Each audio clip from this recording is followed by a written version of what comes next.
Lors des célébrations du 1000e Grand Prix de Ferrari en Formule 1, Jackie Ickx, qui a été tout proche de remporter le titre en rouge à 2 reprises, disait « Tu n'étais jamais arrivé au sommet si tu n'avais pas piloté pour Ferrari ».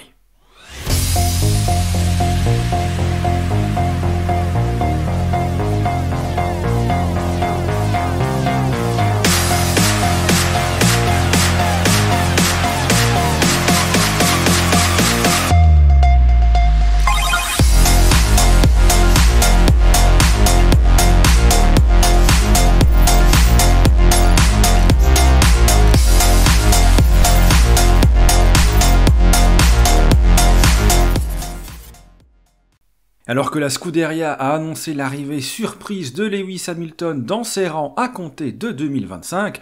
revenons sur ces champions qui ont un jour enfilé la fameuse combinaison flanquée du cheval cabré avec plus ou moins de succès.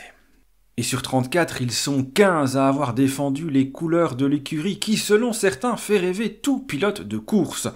De ces 15 pilotes, 9 ont eu la chance de coiffer la couronne mondiale avec une voiture rouge. Parmi ceux-ci, on compte 2 des plus grands champions que la Formule 1 ait connus, Michael Schumacher et Juan Manuel Fangio. Dans le cas du pilote argentin, la relation avec Enzo Ferrari aura été particulièrement tendue, car pour le maître de Maranello, rien ni personne n'est au-dessus de Ferrari, pas même un triple champion du monde. Ça n'empêchera pas Juan Manuel Fangio de remporter une 4e couronne en 1956 à Monza lors de son unique saison pour l'équipe italienne. Il s'en ira ensuite s'adjuger un 5e et dernier titre l'année suivante chez le voisin d'en face, Maserati. 5 titres, voilà un record qui tiendra des décennies et qui ne sera battu qu'en 2002 par Michael Schumacher, une autre légende de la Formule 1 et de l'histoire de Ferrari.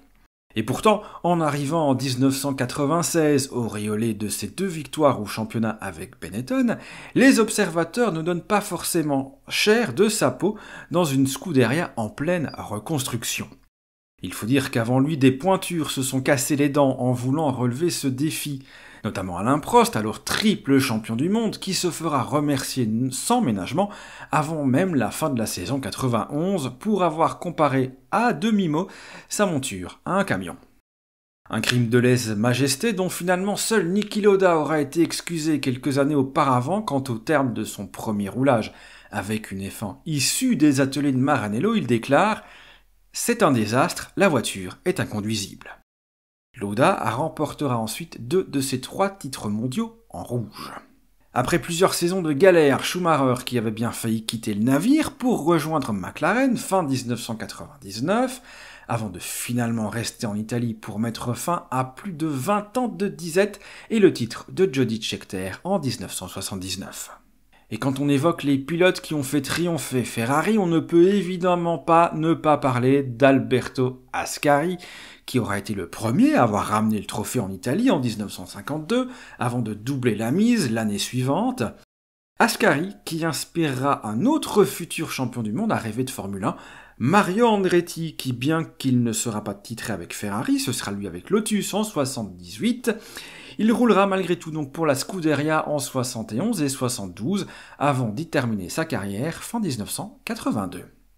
Ici, des grands noms ont rencontré le succès en rejoignant Maranello, d'autres, comme Alain Prost, déjà cité, s'y sont donc cassés les dents. Et c'est le cas d'un autre quadruple champion du monde, Sebastian Vettel, qui aura signé une 2e victoire tout en émotion à Budapest en 2015, quelques jours après la disparition de Jules Bianchi, saluant ce succès par ces mots « Forza Ferrari et un'altra bandiera in Maranello. Et merci Jules, cette victoire est pour toi, cette victoire est pour toi. » Si 12 autres victoires suivront, portant son total à 14 avec Ferrari, ce qui le place parmi les pilotes les plus victorieux en rouge, l'Allemand échouera dans sa quête d'un 5e titre mondial, malgré des saisons 2017 et 2018, où le vent aurait clairement pu tourner à son avantage. À l'époque,